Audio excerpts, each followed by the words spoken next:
میم سے محبت، تحریر فرحت اشتیاق، قسط نمبر 21۔ چھٹی کا دن تھا۔ طلحہ اپنے روم میں صوفے پہ نیم دراز سا لیٹا ٹی وی پر فٹ بال میچ دیکھ رہا تھا۔ اس کے کمرے کا دروازہ عابد صاحب نوک کر کے اندر آئے۔ طلحہ نے گردن گھما کے دروازے کی طرف دیکھا، باپ کو دیکھ کر مسکرایا۔ میچ دیکھ رہے ہو؟ جی، لگتا ہے پاکستان جیت جائے گا۔ اچھا سٹارٹ لیا انہوں نے۔ عابد صاحب دوسرے صوفے پر آ کر بیٹھ گئے۔ طلحہ باپ کو دیکھ کے احتراماً سیدھا ہو کے بیٹھ گیا۔ ایک لمحے کے لیے عابد صاحب نے بھی ٹی وی اسکرین کی طرف دیکھا۔ طلحہ کو اندازہ ہو رہا تھا کہ وہ اس سے کچھ خاص بات کرنے کے لیے آئے ہیں، مگر وہ خود سے کچھ بول نہیں رہا تھا۔ رات کب واپس آئے تھے تم؟ ایک لمحے کی خاموشی کے بعد عابد صاحب نے سرسری سے لہجے میں طلحہ سے پوچھا۔ ٹائم نہیں دیکھا تھا بابا، شاید 11 بج گئے ہوں گے۔ مجھے تمہارے معاملات میں بولنا تو نہیں چاہیے، تم ایک خود مختار میچور مرد ہو، مگر پھر بھی کیا کروں، باپ ہوں نا، فکر کرنے سے خود کو روک نہیں پاتا۔ عابد صاحب بیٹے کی جانب دیکھ کر بولے، بابا آپ کیسی باتیں کر رہے ہیں، آپ کا مجھ پر پورا حق ہے۔ طلحہ کچھ جذباتی سا ہوا۔ سبیکا سے دوبارہ ملنا جلنا کیوں شروع کر دیا طلحہ؟ عابد صاحب دکھی لہجے میں پوچھ رہے تھے۔ طلحہ ایک لمحے کے لیے چپ سا ہوا، کیونکہ اس بات کا اس کے پاس کوئی بھی جواب نہیں تھا۔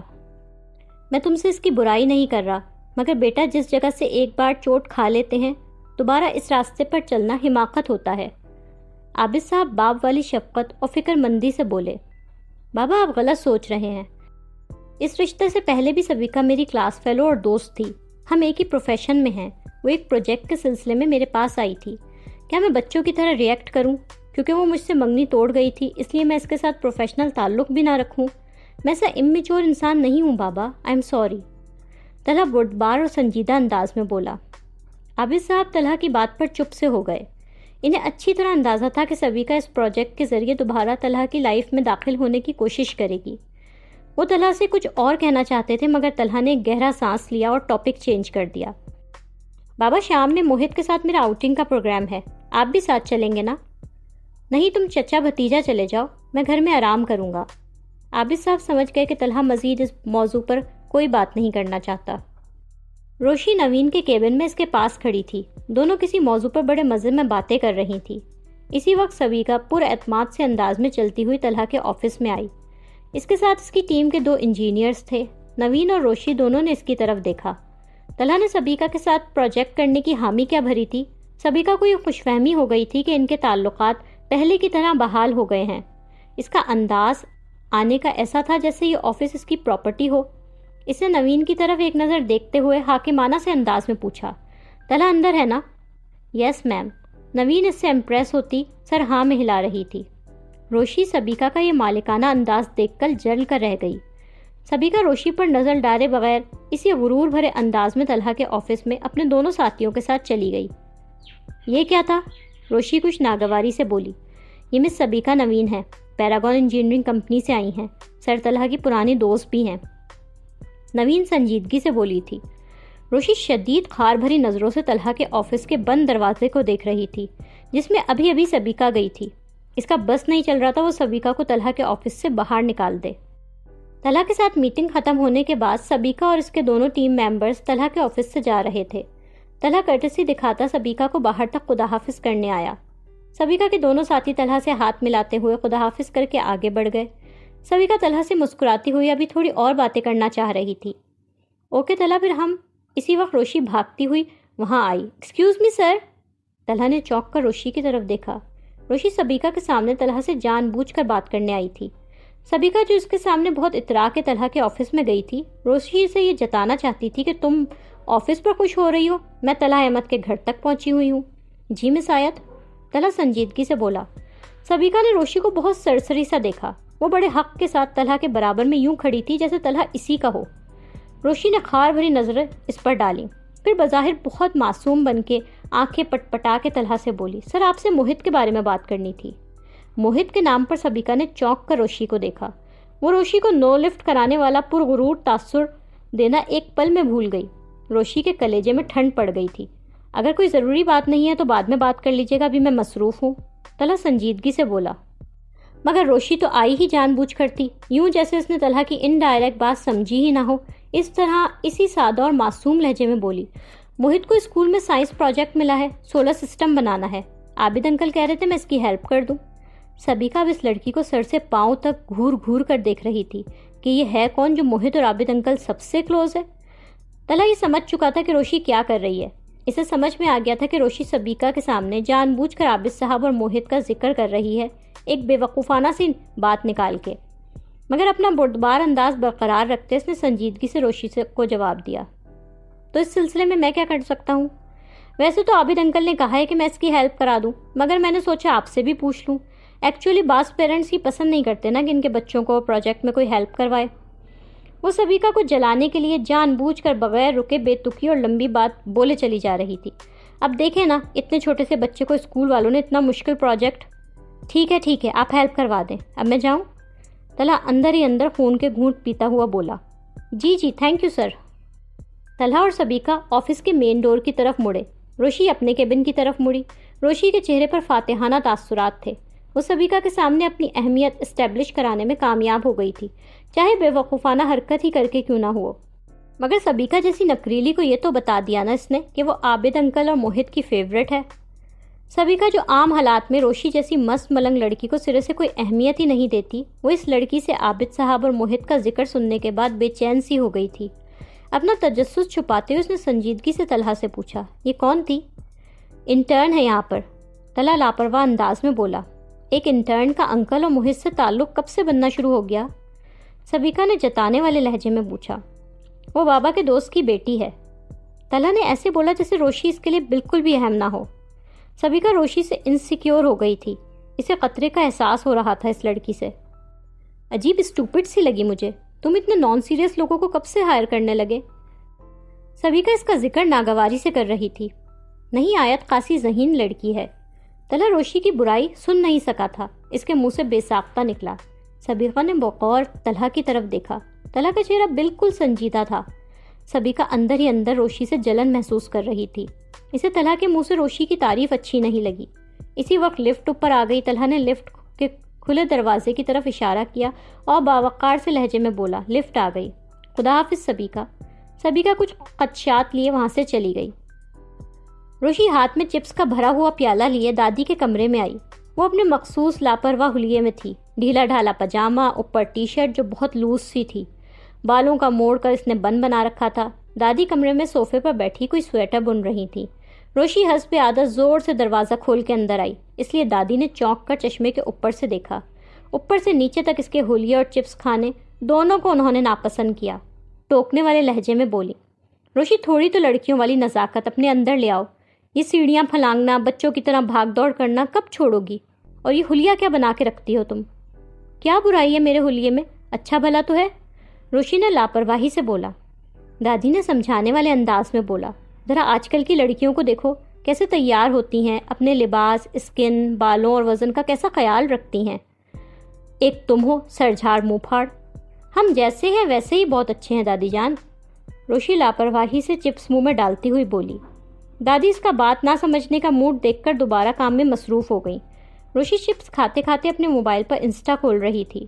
وہ آج کل سبیکا کو سوشل میڈیا پر سٹاک کرنے لگی تھی۔ وہ سبیکا کی تصویریں بہت غور سے دیکھ رہی تھی۔ سبیکا ہر تصویر میں الٹرا ماڈرن اور سٹائلش لگ رہی تھی۔ کسی تصویر میں اس نے میکسی پہن رکھی تھی، کہیں جینز اور کہیں ساڑی، مگر ہر جگہ وہ کسی ماڈل یا فلمی اداکارہ سے کم نہیں لگ رہی تھی۔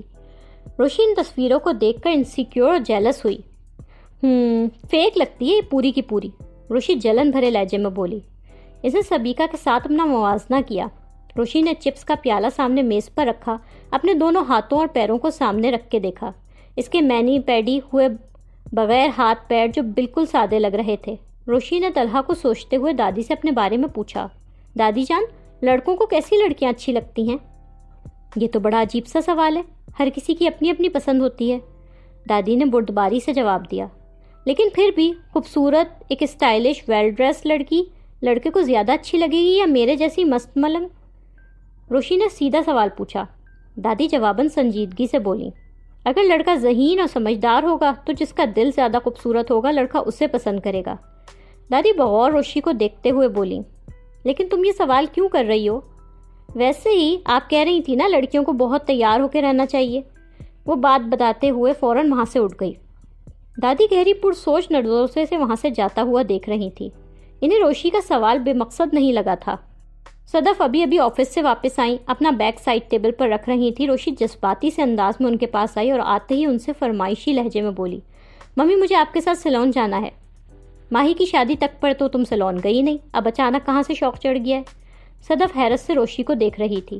بس مجھے mani pedi facial hair treatment کروانے ہیں. دیکھیں میرے بال بھی کتنے فریزی اور رف ہو رہے ہیں. وہ سبیکا کی بھرپور اور اسٹائلش تیاریاں دیکھنے کے بعد اب اپنے بارے میں کانشیس سی ہو گئی تھی. وہ بھی سبیکا کی طرح اسٹائلش نظر آنا چاہتی تھی. اچھا ٹھیک ہے، ابھی تو میں آفس سے تھکی ہوئی آئی ہوں، ہم ویکینڈ پہ چلتے ہیں.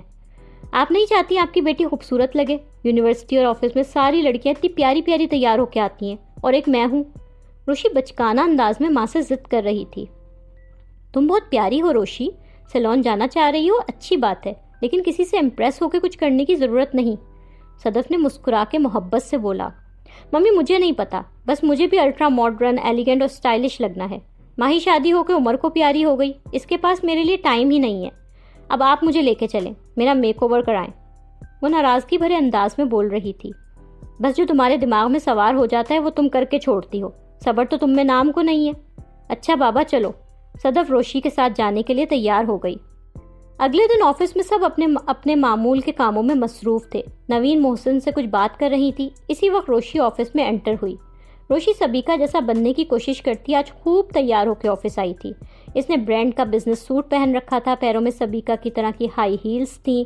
بال سیلون سے ٹریٹمنٹ لینے کے بعد خوب اسٹائلش طریقے سے کٹ اور آئرن ہوئے تھے.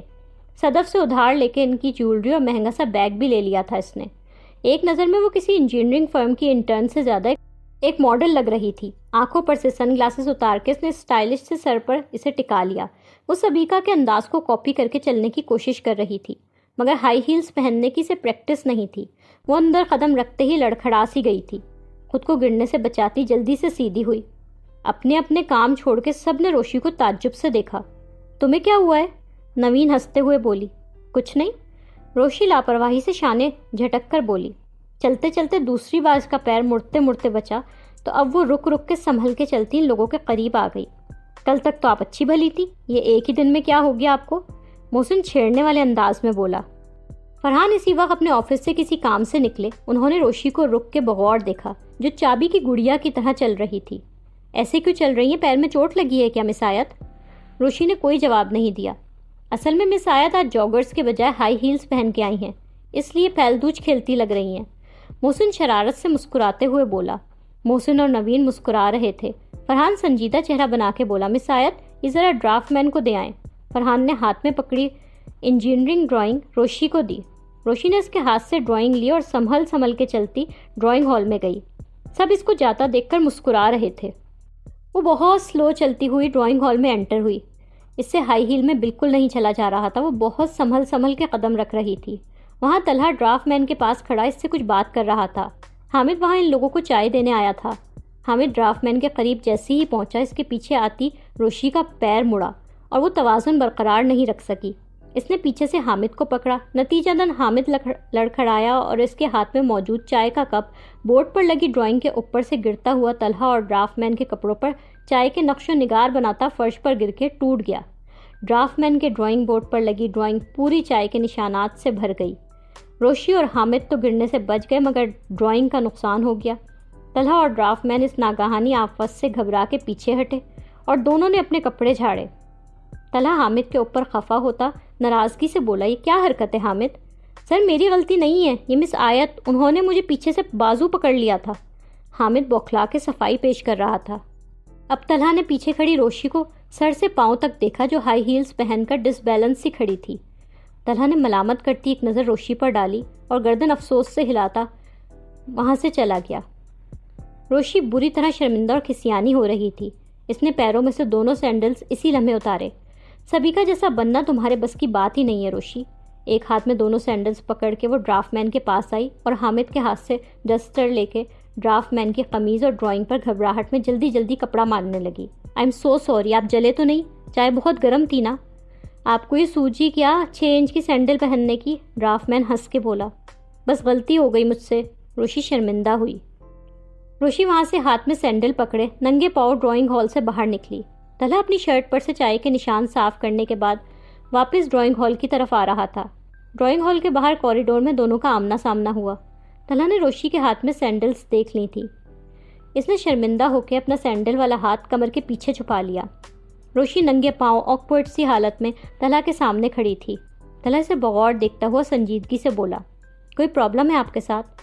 نو سر، روشی شرمندہ سی ہو کے بوکھلا کے بولی تھی، لیکن مجھے آپ بڑی انکمفرٹیبل اور اسٹریس نظر آ رہی ہیں۔ نہیں، I'm fine sir. Oscar Wilde نے کہا تھا، be yourself, everyone else is already taken. میں سمجھتا ہوں being comfortable in your own skin is a virtue. Talha نے بہت گہرے لہجے میں بولا۔ اس نے مہذبانہ انداز میں روشی کو یہ سمجھایا کہ تم جو ہو نہیں وہ بننے کی کوشش بھی مت کرو۔ روشی وہاں جھیپی ہوئی سی کھڑی رہ گئی اور طلحہ وہاں سے چلا گیا۔ دادا اسٹڈی میں کاؤچ پر بیٹھے کوئی کتاب پڑھ رہے تھے۔ روشی ہاتھ میں ایک پین اور نوٹ بک لیے وہاں آئی۔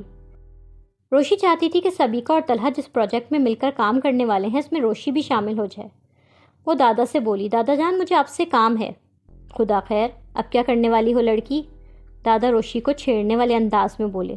دادا جان پلیز، میں سیریس ہوں، روشی خفگی سے بولی۔ اچھا بابا بولو۔ ہماری فرم کو ایک بہت بڑا پروجیکٹ ملا ہے، سارے سینئر انجینئرز اس میں شامل ہیں، میں بھی اس میں شامل ہونا چاہتی ہوں، مگر ایک انٹرن کو کون گھانس ڈالے گا؟ آپ مجھے ایک اچھی سی تقریر لکھوا دیں جو میں سر طلحہ کے سامنے کروں، جس سے وہ قائل ہو جائیں اور مجھے بھی اس پروجیکٹ میں شامل کر لیں۔ اوہ، تو یہ معاملہ ہے، دادا شرارتی انداز میں بولے۔ جی اچھا بھائی لکھو، دادا سوچتے ہوئے بولے۔ اردو میں لکھوائیں، ذرا بھاری بھاری لفظ، مشکل، اور ایک دو شعر بھی بتا دیجیے گا جن سے میری بات میں اثر پیدا ہو جائے۔ روشی کیوٹ سی لگ رہی تھی دادا کو یہ فرمائشیں کرتی ہوئی۔ وہ پیپر پین لیے بہت سیریس بیٹھی تھی۔ دادا مسکراتے ہوئے روشی کو درخواست لکھوانے لگے۔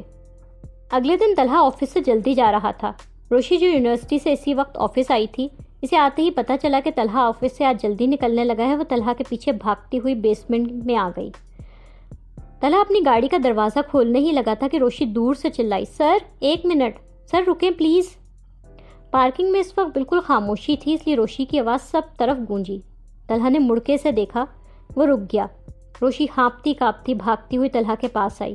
اس نے پھولی ہوئی سانس میں پوچھا، سر آج آپ جلدی جا رہے ہیں؟ جی، آپ کو کوئی کام ہے؟ طلحہ سنجیدہ نظروں سے روشی کو دیکھ رہا تھا۔ روشی آج دوبارہ اپنے جوگرز والے حلیے میں تھی، مگر ہلکا پھلکا میک اپ اس نے کر رکھا تھا، لیکن آج اس نے سبیکا بننے کی کوشش نہیں کی تھی۔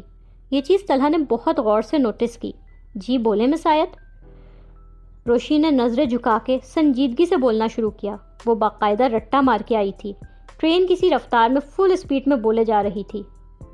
طلحہ اسے ناسمجھی سے دیکھ رہا تھا۔ کل آپ نے دریا کو کوزے میں سمیٹا تھا۔ شب بیداری اور گہری عرق ریزی کے بعد احقر اس نتیجے پر پہنچی ہے کہ مستند ہے آپ کا فرمایا ہوا۔ اب سے جو میں ہوں وہی ہوں، اور جو نہیں ہوں وہ نہیں ہوں۔ مختصراً عرض اور درخواست ہے، کمپنی بہادر کے مشترکہ منصوبے میں اس طفل اس نے منہ ہی منہ میں دہرانا شروع کیا۔ طفل مکتب، طلحہ نے لفظ مکمل کیا۔ جی وہی، روشی نے کچھ کھسیانی سی ہو کر سر ہلایا۔ مجھے خطوط غالب کا رٹا نہ سنائیں، جو کہنا چاہتی ہیں وہ بولیں۔ سر پیراگون انجینئرنگ کمپنی کے ساتھ جو آپ جوائنٹ وینچر کر رہے ہیں، اس میں بھی شامل ہونا چاہتی ہوں۔ میں سر محسن کو اسسٹ کر لوں گی۔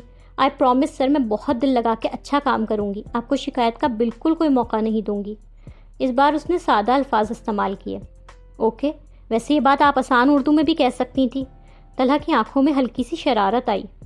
سر مجھے لگا میں اردو کے مشکل ورڈز بولوں گی تو شاید آپ امپریس ہوں گے اور میری بات کو سیریس لیں گے۔ جی، خاصا امپریس کیا آپ کی اعلیٰ اردو نے مجھے، طلحہ شوق لہجے میں بولا۔ Thank you sir, thank you so much, آپ دیکھیے گا میں بہت دل لگا کر کام کروں گی۔ طلحہ نے ایک نظر روشی کی طرف دیکھا، وہ ہلکا سا مسکرایا، سر کو ہلایا اور گاڑی میں بیٹھ گیا۔ روشی کی تو خوشی کا کوئی ٹھکانہ ہی نہیں رہا تھا۔ عمر اور ماہی دونوں کچن میں چھٹی والے دن ساتھ مل کر بڑے مزے سے ناشتہ بنا رہے تھے۔ عمر آملیٹ کے لیے پیاز، ٹماٹر وغیرہ کاٹ رہا تھا، ماہی قیمہ بھون رہی تھی۔ عمر نے ٹماٹر کا ایک ٹکڑا اپنے منہ میں ڈالا اور دوسرا اپنے ہاتھ سے ماہی کو کھلایا۔